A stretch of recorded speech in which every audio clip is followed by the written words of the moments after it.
Hello everyone, welcome to this, the new barn raising webinar, the third webinar in the series, this one today on community fundraising. My name is Gareth Potts. I'm the guy who's been organising this series. I don't want to talk too much about the new barn raising approach, but there is a website, thenewbarnraising.com, that has a free toolkit that outlines a lot of tips from organisations across the US about ways to sustain community and civic assets, so parks, libraries, through to museums, theatres, those kind of things. Essentially what the approach is about in a nutshell is looking at the ways that different organisations and individuals, so unions, local government, business, individual volunteers, philanthropists, how those different organisations and people can help to sustain these different types of assets. And essentially within that, there's three things that are being raised. There's awareness about the assets, about their benefits, and about what's out there for people to enjoy and to use. There's raising resources, obviously money particularly, but also it could be things like companies donating equipment, things like that. And then lastly, the raising of volunteer help, and particularly sort of help that can actually add value to sort of organizations through specialist type skills or at special times in the calendar. The overall aim with the approach is to recognize that a lot of these issues cut across different asset types. And not only that, but they also cut across different countries. So these are very common type issues. So really this webinar series aims to try and create a sort of very low cost, easy to enter community that looks at these different issues and shares best practice between different countries. In terms of today's focus, the questions are really sort of quite basic really, is why would you want to raise money from communities, given that, you know, there is local government, you can charge fees for things, you could approach foundations for grants, or particularly in the United States, all different ways you could raise money. So why raise it from communities, particularly, you know, communities in the neighborhoods and the cities that these assets are located in, but also perhaps wider communities of people that are interested in supporting them. And then the second key sort of area really is what sort of policy pointers are there out there for raising this sort of money? What sort of examples in terms of policy, and what examples in terms of practice are there out there? So those are the two questions. I'm delighted that we've got our two speakers today. The first speaker is Ethany Utek, who is the lead on action strategy and partnerships for ioby, based in Brooklyn, in the US, obviously. Ethany leads on the sort of partnership building and outreach work for ioby across the US, in their sort of key cities across the US. Prior to this, she worked for the Brooklyn Arts Council for 7 years on the grant making and professional development areas. Because you see she has a strong arts background in a master's degree in art history and a first degree in arts education. The other speaker is Jim Brown from the UK. Jim's based in Bristol, but his remit covers the UK. He is speaking today really as in his role as strategic advisor for the government-funded Community Shares Unit. It's actually managed by a couple of national non-profits, but it's centrally government-funded. And Jim's kind of, I came across Jim about 4 or 5 years ago when I was a civil servant for a few years, and he was leading then on the piloting of community shares. There is now obviously this Community Shares Unit. He's currently working on the Community Shares Handbook, and also written other leading freely available guidance on this practitioner's guide in 2011 and a community investment guide from 2008. He also is principal consultant of Baker Brown Associates, so he also has his own consultancy firm as well, which specialises in social investment, the third sector, civil society, so non-profits, that type of thing. Okay, I said Ethany was our first speaker, so Ethany, over to you, please. Hello, everybody. I'm super excited to be here, and many thanks to the New Barn Raising for hosting. You're going to get a basic intro to ioby, the crowdfunding platform that I work with a little context about how we fit into the field of crowdfunding here in the US, and then our top tips for things that make a great crowdfunding campaign, things to think about if you are toying with the idea of trying crowdfunding for your own project. So I just wanted to start with a quote here from one of our heroes at ioby, Jane Jacobs. ioby was founded in New York City, where she was very active. And we were founded as a nonprofit organization and crowdfunding platform, really to foster the ability of everyday citizens to get support for projects immediately benefiting their neighborhoods. And we have an emphasis on using crowdfunding as a way to connect neighbors around a specific project or issue, as well as to build political will through that process for longer term change or larger scale change that might require government involvement or larger group involvement. So ioby stands for In Our Backyards. The name is conceived as the opposite of the infamous NIMBY, not in my backyard, because we are a platform for supporting projects that make people say, yes, this is something positive that I do want to see happen in my backyard or in my neighborhood. And before we get further into this, just to be sure we're all on the same page, when I use the word crowdfunding, I'm talking about a very specific form of grassroots fundraising that developed within the last, really took off within the last 10 years or so, through which lots of small donations are given to a single project via a third-party online platform. So ioby is one of those platforms. There are now thousands of platforms nationwide. And the format that you'll see on a lot of those platforms, this might look very familiar to some of you. Example page here from kiva.org, a crowd lending site that we love. The format is very consistent across these platforms, right? There's always going to be some sort of catchy visual, some sort of very concise, very shareable, compelling story about the project. And then a fundraising bar, or on this example on donorschoose.org, another nonprofit platform that we love, a list of donors and donations as they come in. So it's some sort of visual way of capturing the momentum of the campaign and showing the progress towards a budget goal that the campaign has set. And ioby's site looks somewhat similar to those pages as well. So all of this got started with donorschoose.org was one of the absolute earliest sites, founded way back in 2000. And then I think Kiva following them most closely in 2004.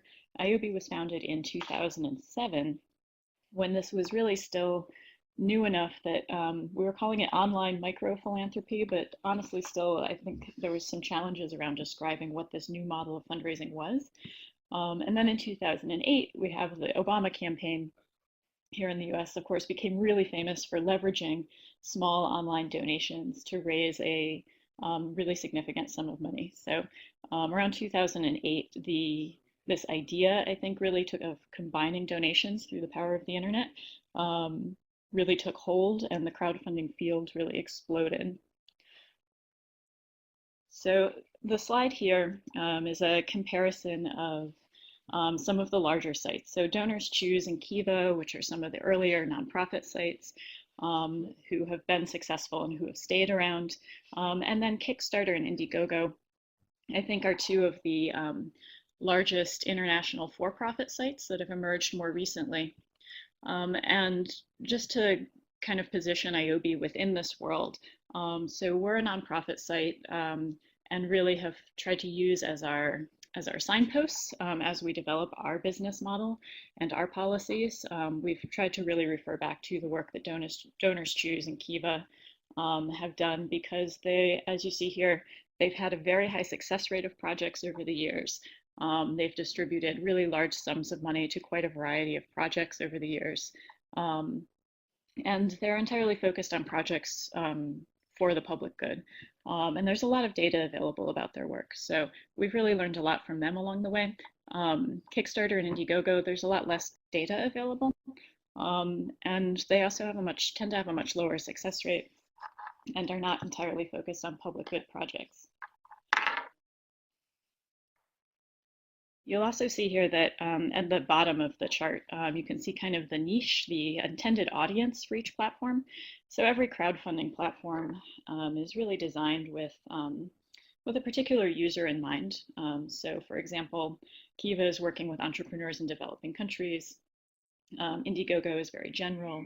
Kickstarter is geared towards people who are making something, whether that's a new product or launching a new business. And in the case of ioby, we're really focused on grassroots civic leaders, people who are working on making positive change in their own communities, whether they're working within a formal nonprofit structure or whether they're working through informal networks of neighbors and organizing around, informally in their communities. So crowd resourcing is an invented word that we made up at ioby to describe our approach to crowdfunding. And we intend our model to really smash together the idea of crowdfunding, that definition I gave earlier, with resource organizing, which is a concept that we borrow from the community organizing world. It's the notion that the people who are the ultimate beneficiaries of your work, of a project, should also be the people who are involved in supporting that work and in planning that work, and be involved really at every stage of the process.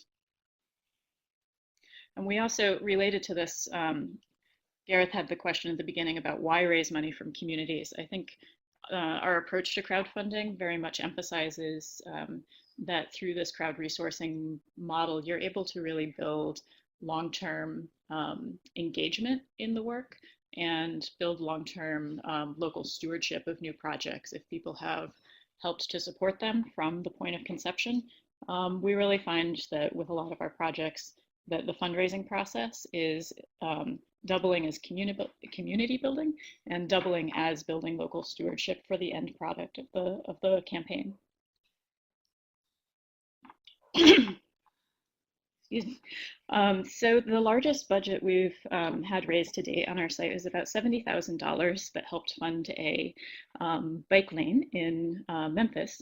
And typically, though, we're working with projects that have average budgets of around $4,000 that are led, designed, funded, and implemented all by local citizens. Our platform is now available nationwide as of a couple years ago, but we were founded and are still primarily based in New York City. We've also had ongoing partnerships for several years with Miami-Dade County down in Florida and with the city of Memphis in Memphis, Tennessee, and are currently building up a more intentional presence and partnerships in Pittsburgh, Cleveland, and Detroit. But anyone in the US can use ioby at this point. And in the short term, we're really interested in delivering right-sized, timely funding, so the right amount of funding at the right time directly to grassroots leaders for immediate results. And then in the long term, we hope that through the crowdfunding process, people are really connecting with their neighbors, fostering civic infrastructure in a longer term way. So on the ioby platform, you can raise 3 different kinds of capital. So we focus not only on the cash that folks can raise, which is the primary reason most people come to a crowdfunding platform, but you can also recruit volunteers through the same page on our site and accept in-kind donations. So we really try to encourage local leaders to think about the multiple types of capital that they need to make their work happen, including that people power and the non-monetary gifts, as well as people's cash donations.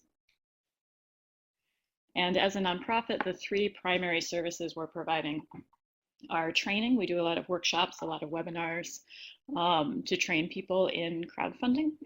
We also have the platform itself, probably our most visible service, which we host at ioby.org.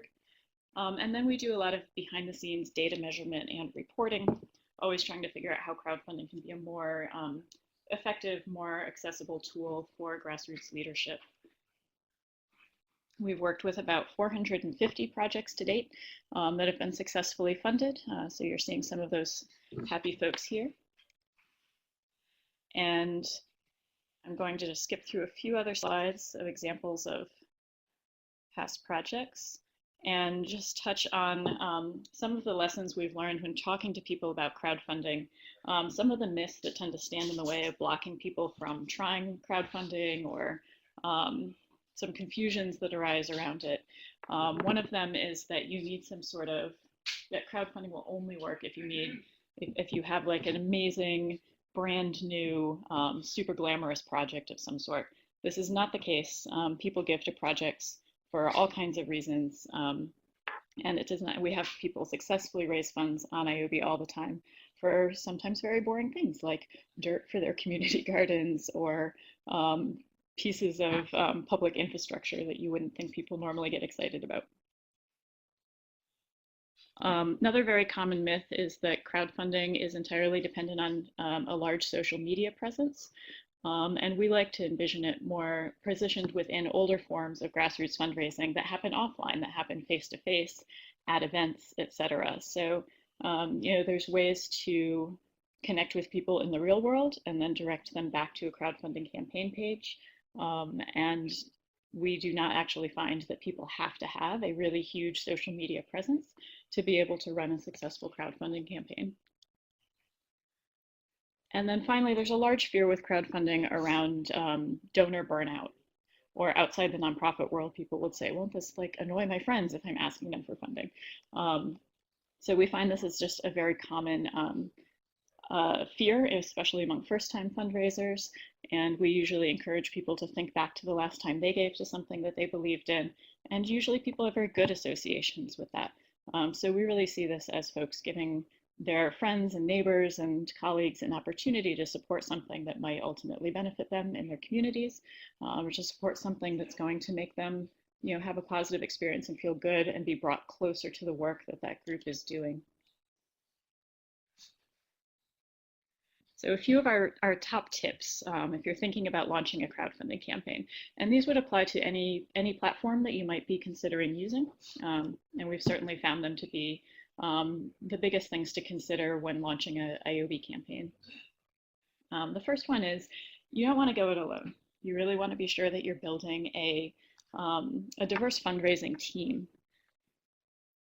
And this is because you really want to be tapping into, as this slide is trying to visualize for you, you want to be tapping into sort of connected, but maybe somewhat overlapping, but separate networks. And more individuals on your team are going to bring connections to more of these networks that can all be directed towards the same campaign.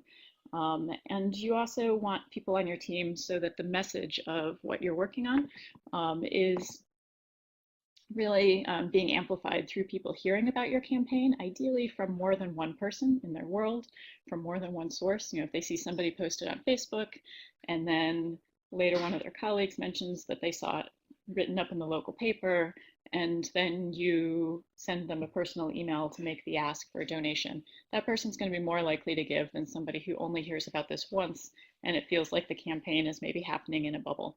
Or is sort of isolated. You want to build that sense of, we don't like to call it peer pressure, we like to call it peer encouragement, but you want to build that sense of momentum, that sense that a lot of people in the community are involved in this and engaged in this, and that will help drive donors to your campaign. You also want to be sure that you're doing a campaign for something really specific. So for example, a lot of folks we work with have like really big visions for change in the world. Their project is a more specific piece of how they're getting to that change, but your campaign should actually be more specific even than the project. It should be for a specific goal within your project or specific expense or line item even within your project. And then you're going to make the case when you tell the story on your crowdfunding campaign page. You're going to tie that campaign where you say, we need your $35 today to do X. You're going to tie that back into the larger vision. And that's how you make the compelling case for how people can give a small donation that's going to help to change the world for the better. So it's also very important to not just pick a number out of a hat when you're starting a crowdfunding campaign. You want to set a smart target. And a lot of times it helps to back up here. People also often wonder, why will people donate to my campaign? So you want to think about people who are connected to your cause in some way, or just connected to you, who will give to make you happy, or because it's something that will actually come back to benefit them. The cause is local to them. And primarily people will give because they are asked. There are a lot of untapped resources out there in our networks where we simply haven't given people a specific way to support us at a specific moment. So in setting your campaign goal, you want to think about not only who you're asking, but how you're asking them. So we encourage people to use a range of channels. So social media, if you're on it and you have a good following there, is a great way to start some buzz. Face-to-face asks for larger donors can be very key. And then personalized emails or generic emails with personalized follow-ups, either by phone or email, tend to be the most effective in terms of actually returning real dollars to your campaign. And we encourage, we have more training available on this on ioby's site, but we encourage everybody to do a planning exercise, such as this prospect chart, that allows you to sort of map out your campaign goal ahead of time and think about who are the people you're asking, how many of them are there, how much are you asking them for, and be sure that you're picking a number that's really likely to be successful. People are way less likely to give to a campaign that looks pie in the sky, that looks like it's not already on the way to success. So it can actually work against you to pick a goal that's much larger than what your real fundraising capacity at any given moment is. So habit number 4 is to know your donors. So in the process of doing a prospect chart and doing your planning, you've come to have hopefully a real idea of who some of the actual donors to your campaign are. And you want to be sure that you're tailoring your messaging to the folks who are your most likely donors. You're using language and making a case in a way that's going to be compelling to that donor base. And we also at ioby really emphasize the power of telling the story of your project. So you want to be sure that you spend some time really creating the content for your crowdfunding campaign page, and that you're telling the story in a way that's compelling, that will make people feel interested in sharing your page, sharing your story with their networks, because that's how your message gets amplified online through the crowdfunding platform. And really being sure that you're presenting this again in a way that's going to be really pertinent and compelling to your potential donor base. And then crowdfunding platforms often are very strongly built on this idea of a deadline for fundraising. So you want to have a very public deadline. And this is primarily to, well, it functions in 2 ways. It helps to keep your team on track. You know that you're going to work on this and spend some time on this for a limited period of time, and you can kind of organize your workload around that and be accountable for that. But also you want to create that sense of urgency with donors. You want to give them the impression that, you know, you need this donation now. Later is not going to work. So you set a deadline, you try to stick to it as a way of creating that sense of urgency for everybody.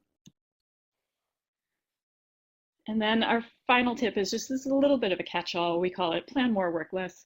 So there's a lot more resources online at ioby.org/resources that you're all welcome to check out.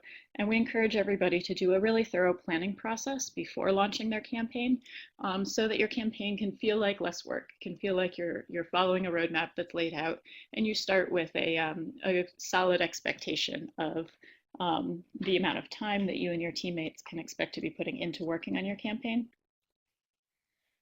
And just end with my contact information here. I know this is sort of a super quick overview. We do more in-depth webinars about the ioby platform and more in-depth crowdfunding trainings regularly. And you can find them at ioby.org/resources/webinars. Okay, thanks, Ethany. Some very practical points there about the myths around crowdfunding, and some great tips on how to go about crowdfunding itself.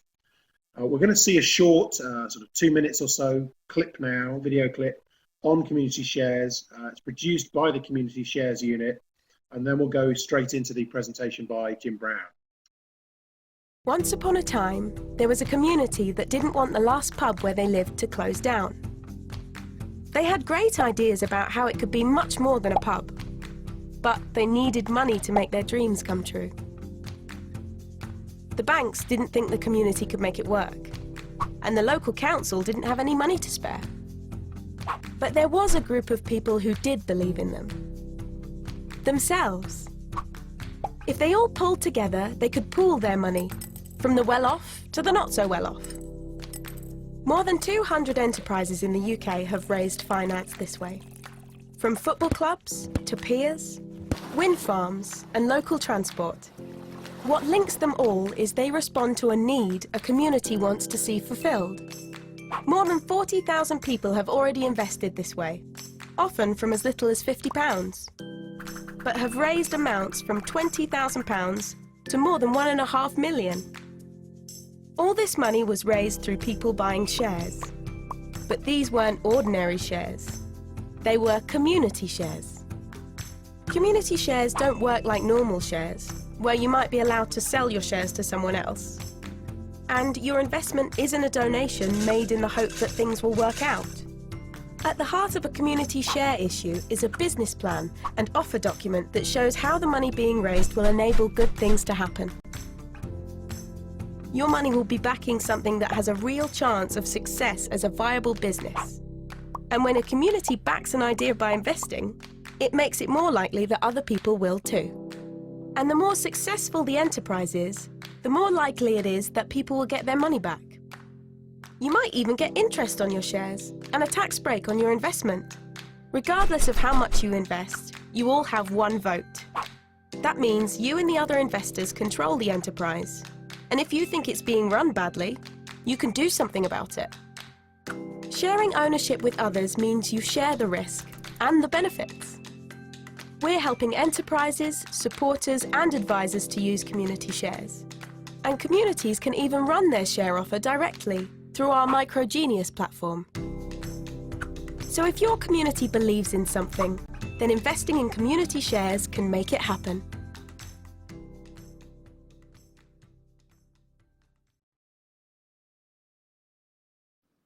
Great. I'm going to talk about community shares and also our crowdfunding platform, Microgenius.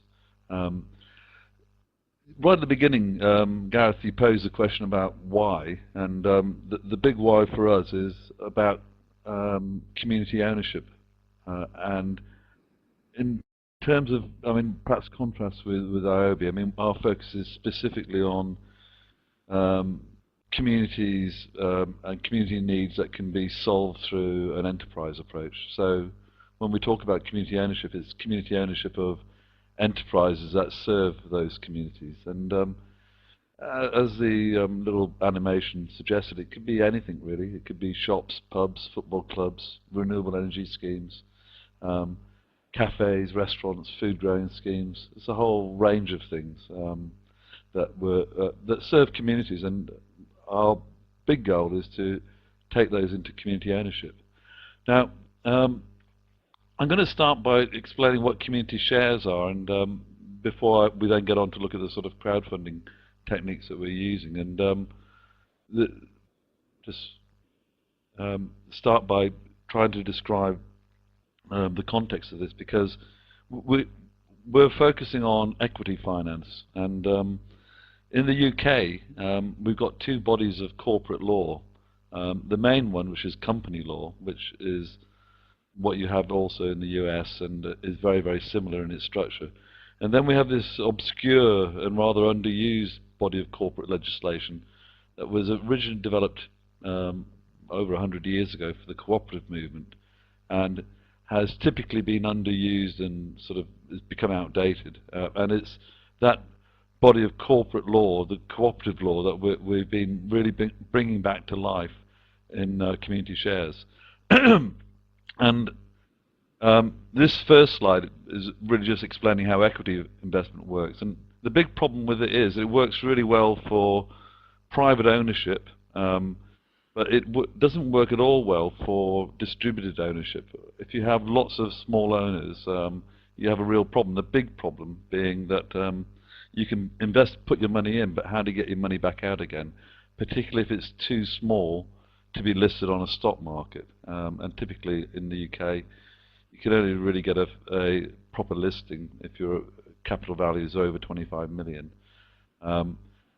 And so the big problem with equity finance traditionally has been that there's no real exit routes for investors. You can invest your money in, but you'll never really ever get your money out again.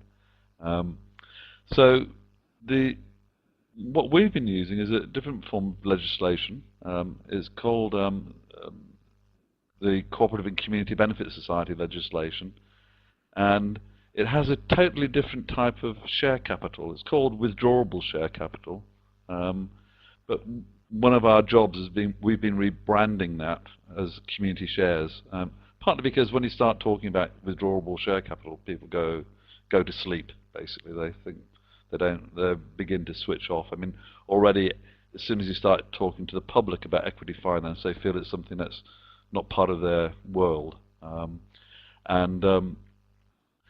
But it's really important when we're promoting this that people get some of the basic values. And here I'm assuming I've got a slightly sort of technical audience today, so I'm going to talk about some of the features of this withdrawable share capital, which are really sort of quite unique.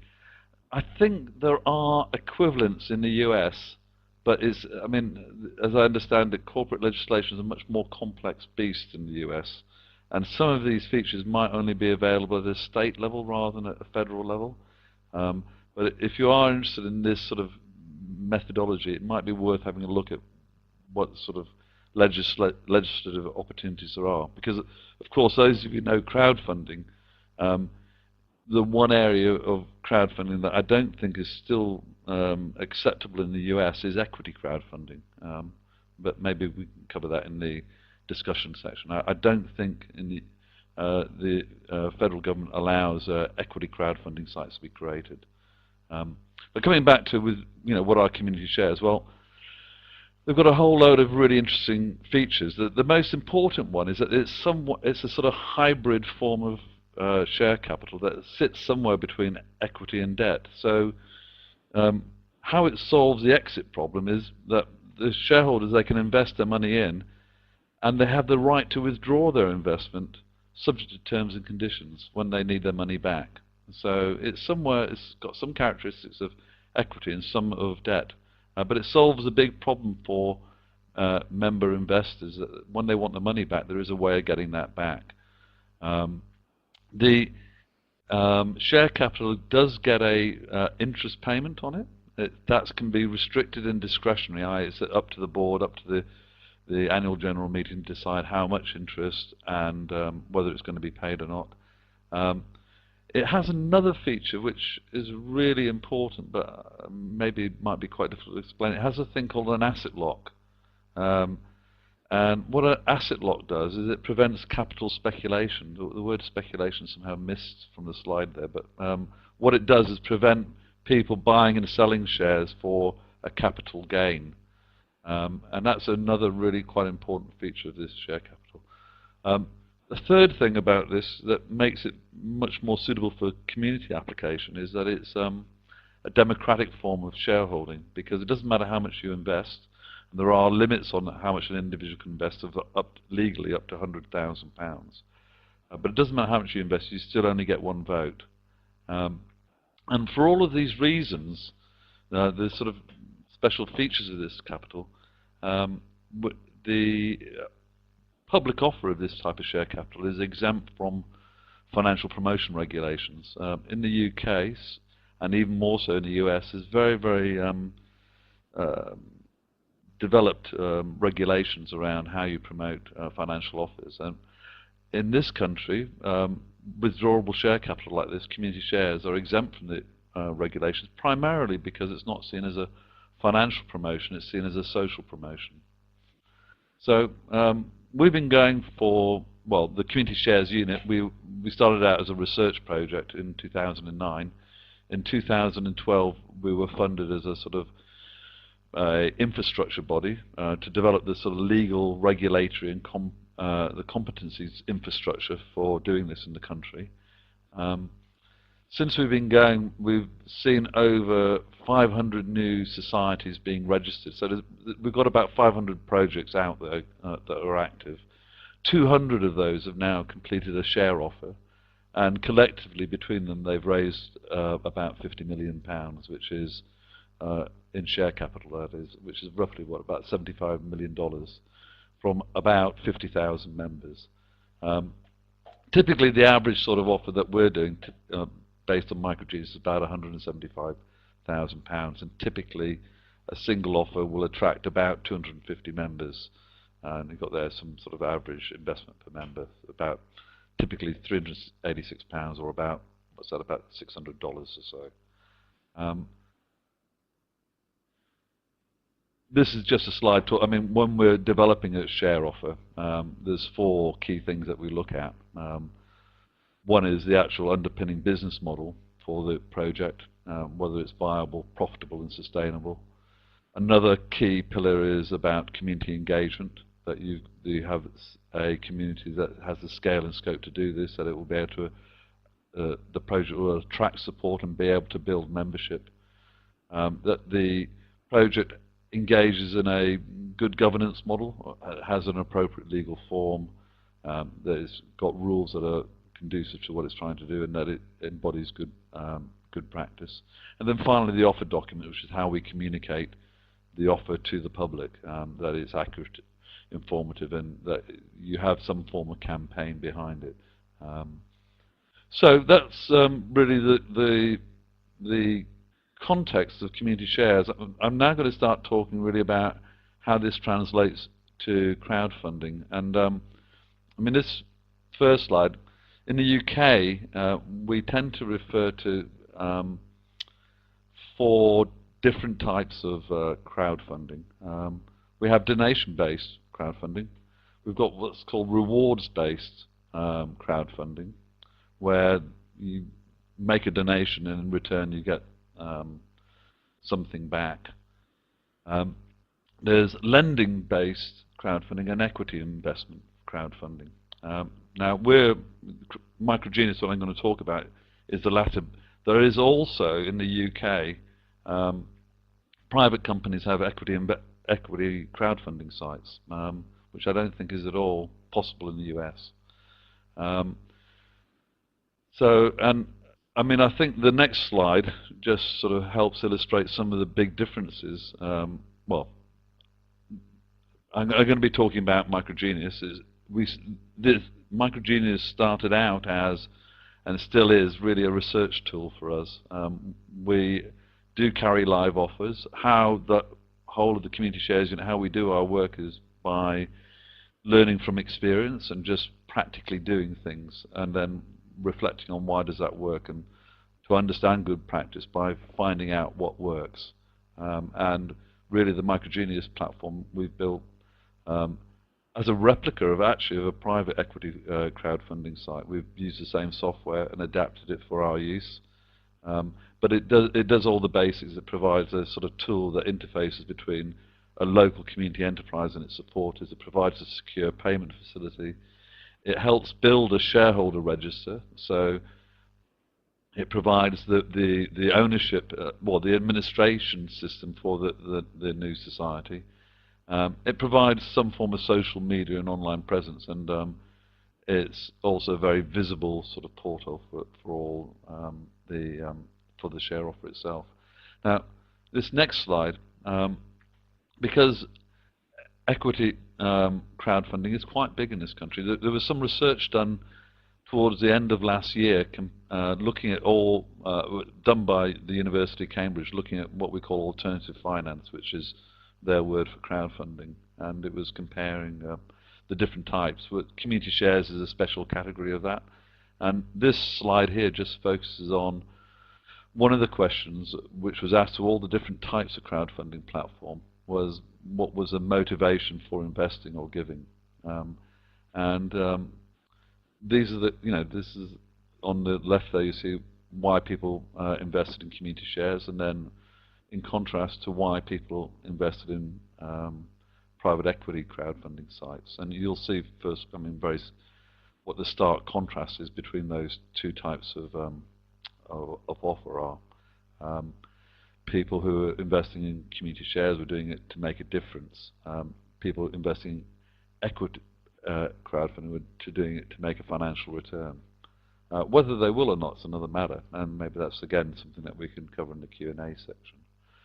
So what I'm going to do is just finish off by running through a few sort of examples of societies that have raised capital on our Microgenius site, just to give you a sort of practical feel for it. And I'm going to start with the exception that proves the rule. I mean, Watcombe Fields is Frome is a small market town in southwest England, and you can see that the countryside goes right up into the heart of this town, and the farmer who owned these fields was going to sell them. And the community wanted to have a say in how those fields were going to be used, and they needed to raise £300,000, what's that, about $500,000, to be able to have some influence over it.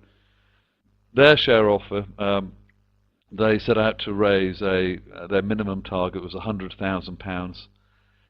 When they started pushing their offer forward, they had no way how they were going to reach 300,000. It brought forward, and this is one of the keys to this equity finance, is that it tends to lever other forms of support. So it gives confidence to lenders, and it also gives confidence to grant givers. In this case, a local charitable fund came forward with an offer of backing the project with up to £200,000 of grant money if they were able to raise £100,000 in share capital.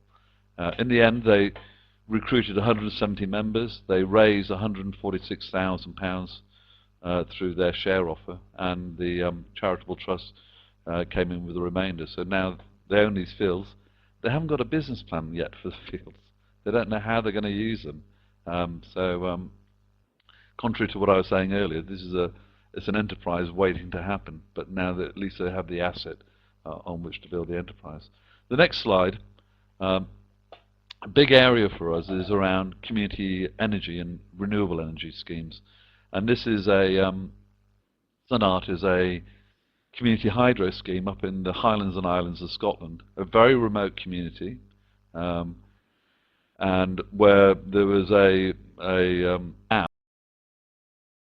at the top of the water course, which wasn't being used by the owners. It was just to control the water flow. And some local people there got the idea of sticking a hydroelectric turbine at the bottom of this run, and they needed £1 million to build this scheme, just under. They set out to raise at least £284,000 in share capital. They knew that would be sufficient to lever in commercial debt and actually sort of social investment debt from social investment institutions in this country.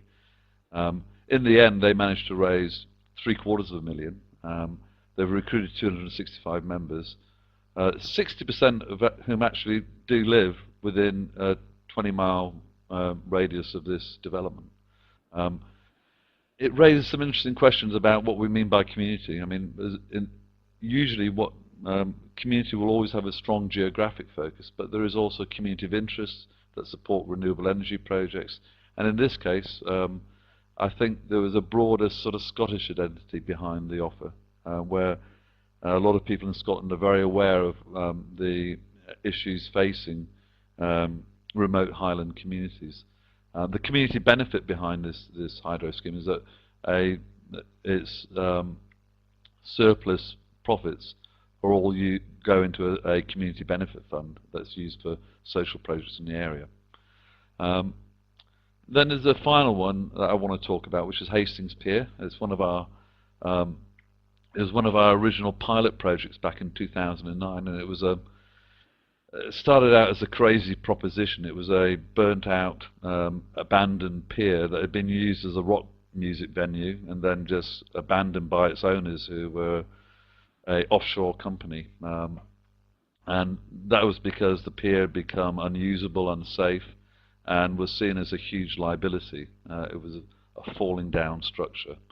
And yet it was also iconic of the sort of depression that faces Hastings. Hastings is a seaside town about 100 miles out of London, which is used as a dumping ground for people on welfare benefits. And the sort of collapsed nature of the pier sort of summed up the sort of community sort of picture of itself at the time. And a group there campaigned to restore the pier. And over many years, I mean, the campaign has taken 6 or 7 years, but at the heart of it has been the idea of community ownership.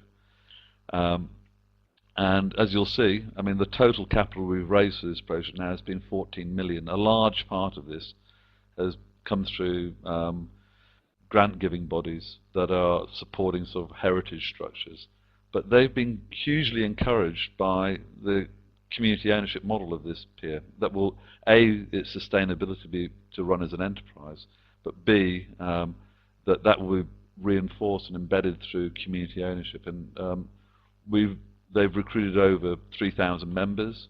The share capital is only a small part of the total funding package here. So they set out to raise a minimum of $250,000. They ended up raising just over $500,000. And you'll see from the next slide, this is just looking at, I mean, interesting to compare data on crowdfunding. What typically happens in the UK is that you get a big lift off at the beginning, and then it goes deadly quiet, and then a huge, massive rush towards the end deadline. And this is just looking at a week-by-week take. One of the interesting things here is that they changed their deadline from being early December to being early April, and you can see there was a blip actually in December when people thought it was closing then, but it was then extended through to early April. And this final slide just looks at some of the sort of market intelligence around the offer, so giving you some idea of the amounts that were raised, the location of investors, the difference. I mean, invariably when you do a online offer like this, there'll be still offline collections and offline applications. So people would prefer to do it by making a paper application. Indeed, one of the things that we did, and coming back to Ethany's point about the social media myth, is when this offer was live, and particularly in that big blip at the end, we were tracking social media activity against investment in Microgenius, and because we thought maybe it's being driven by Twitter and Facebook. It had absolutely no correspondence whatsoever. It seemed to not be at all relevant. Anyway, I hope I've raised some sort of comparisons, and I'm very happy to take questions. Okay, thanks very much, Jim. There's a couple of questions come through. The first one is for Ethany. Please, can you say a bit more about ioby's partnership with Miami-Dade County? ioby came in as a partner with the county to be sort of the face of that project of soliciting those ideas and helping to fundraise for some of the more popular ones. Primarily in that case because Miami-Dade County itself, the folks in the government level who were interested in doing this realized that it would not get legs if it was seen immediately as sort of like a boring government initiative. And they were aware of the fact that the community there in Miami actually did not have like a great perception of county government.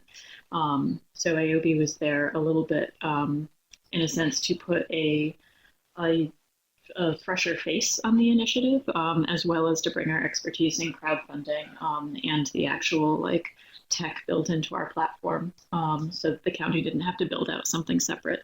The city of Memphis. Our partnership has been much deeper and kind of ongoing with an organization there called Livable Memphis, and it ties into a larger redevelopment and community engagement plan that the city is working on. So it's a little bit different city by city, but those are, I think, our two best examples. Okay, thanks, Ethany. A question for Jim. How are community shares different from the much older cooperative model?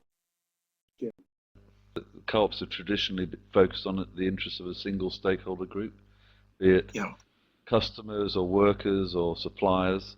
Our approach is to say, well, we encourage the whole community to engage through investment, be they employees or suppliers or customers or just supporters, people who are served by the community. And I think that's the big difference, is that we have the community shares movement has a different take on who should be members and what the role of stakeholders are in terms of making an enterprise work.